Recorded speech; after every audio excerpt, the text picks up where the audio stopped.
നാലാം സെമസ്റ്റർ പരീക്ഷയും അതിൻ്റെ റിസൾട്ടും വന്നതിന് ശേഷം പല വിദ്യാർത്ഥികളും നേരിടുന്ന വെല്ലുവിളി എന്തെന്ന് ചോദിക്കുകയാണെങ്കിൽ ആലസ്യമാണ്. കാരണം ഡിഗ്രി എന്ന പ്രോഗ്രാമിൻ്റെ ഏറ്റവും തിരക്ക് പിടിച്ച വർഷത്തിൽ കൂടിയാണ് ഇവർ സഞ്ചരിക്കുന്നത്. നമ്മൾ തമാശയ്ക്ക് പറയാറുണ്ട്, ഇവിടെ കല്യാണം അവിടെ പാലുകാച്ചൽ.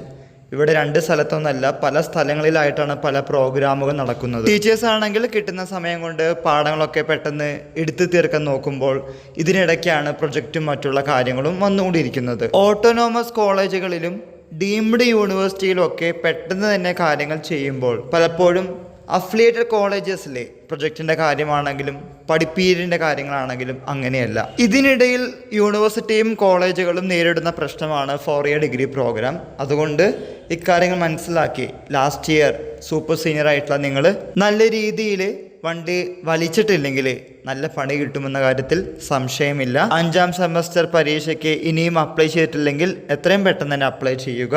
പ്രൊജക്റ്റിൻ്റെ സ്കെൽട്ടൻ അഥവാ ബ്ലൂ പ്രിൻ്റ് സെറ്റാക്കി വെച്ച് കഴിഞ്ഞാൽ അതിനാരും ഓക്കെ ആയി. ബാക്കിയുള്ള ദിവസങ്ങൾ നന്നായി പഠിക്കാൻ പറ്റിയിട്ടുണ്ടെങ്കിൽ നവംബറിൽ വരുന്ന നിങ്ങളുടെ 5ാം സെമസ്റ്റർ പരീക്ഷയുടെ കാര്യം ഓക്കെ ആയിട്ട് പോകും. വീണ്ടും ആവർത്തിക്കുന്നു, ഈ വർഷം കുറേയധികം കാര്യങ്ങൾ ചെയ്യാനുള്ളത് കൊണ്ട് ഉള്ള സമയം നല്ല രീതിയിൽ വിനിയോഗിക്കാൻ സാധിക്കട്ടെ. പരീക്ഷയും പ്രൊജക്റ്റും കൂടെയുള്ള പല വാലുകളും മുന്നോട്ട് കൊണ്ടുപോകാൻ നിങ്ങൾക്ക് കഴിയട്ടെ. ഇതുമായി റിലേറ്റ് ചെയ്യുന്ന പുതിയ അപ്ഡേറ്റുകൾ കൂടാതെ ഇതിനെപ്പറ്റിയുള്ള നിങ്ങളുടെ സംശയങ്ങളും കമൻറ്റ് ബോക്സിൽ കമൻറ്റ് ചെയ്യുക. എല്ലാവർക്കും ഒരിക്കൽ കൂടി നന്ദി, നമസ്കാരം.